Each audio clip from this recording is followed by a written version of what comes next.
হে সভাজন, আমরা আমরা কারা রে? আমরা যাযাবর। হ্যাঁ, আমরা যাযাবর।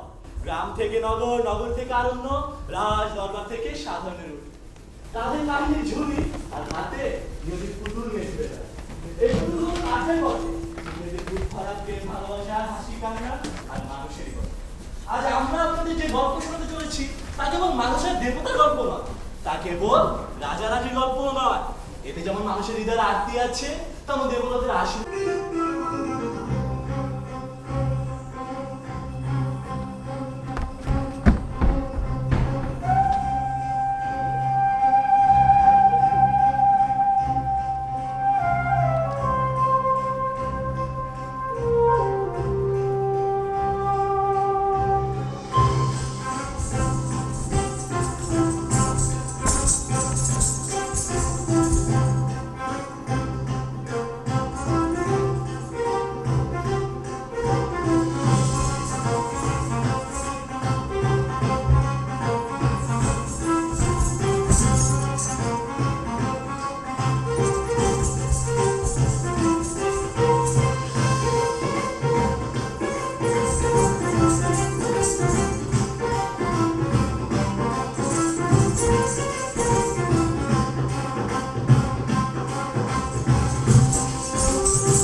মায়াবী হরিণটা নিমেষের মধ্যে কোন ছায় মিলিয়ে গেল?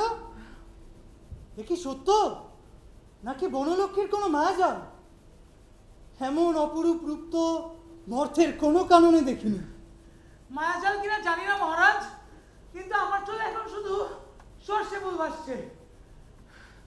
মায়াবী হরিণের পিছনে যেভাবে ধনুক নিয়ে দৌড় দিলেন, সেখানে মায়াবী হরিণ না হয়ে যদি একটি জ্যান্ত কাশি হতো, এই বনে পুড়িয়ে খাওয়ার ব্যবস্থা করা যেত। সখা, তুমি পারো বটে।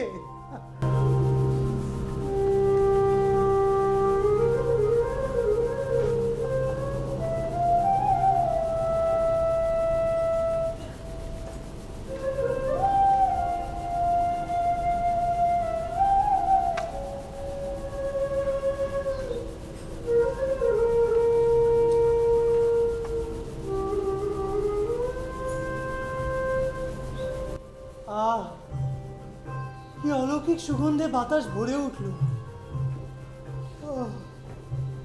কি মধুর বাঁশির সুর। সখা, ক্লান্তিতে শরীরটা জুড়িয়ে আসছে। ডাল ভাতের অভাবে আমার পেটটা শুকাচ্ছে মহারাজ। বনের অলৌকিক সুগন্ধি তো পাচ্ছি না, কিন্তু যদি রাজপ্রাসাদের ঘি ভাজা লুচির সুবাসটা নাকে আসতো।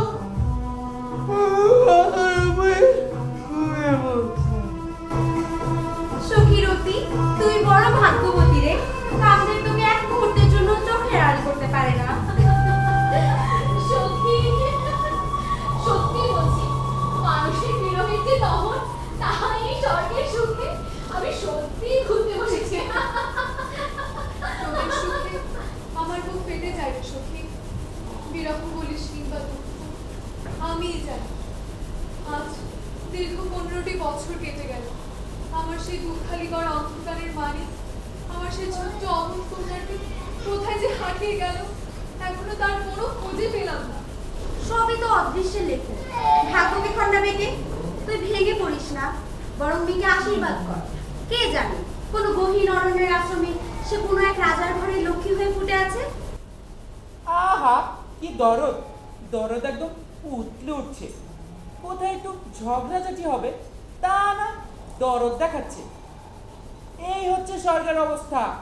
একটু ঝগড়াঝাটি না হলে বিনাটা সুরও ওঠে না।